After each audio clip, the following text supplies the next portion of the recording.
Осторожно, двери зачиняются. Наступный прыжок Гоголя. Поважанные пассажиры, не забывайте своечасово оплачивать проезд. Разовые проездные билеты можно набыть у водителя. Продаж ажыццяўляецца толькі на прыпынках. Падчас кантролю продаж не проводится.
Наступний припинок – бульвар космонавтів.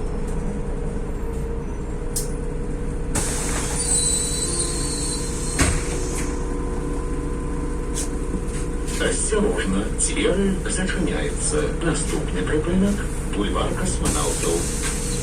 Поважаные пассажиры, уступайте место для сидения пассажирам с детьми, инвалидам, людям пожилого возраста.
Наступний припинок – бульвар Шевченки.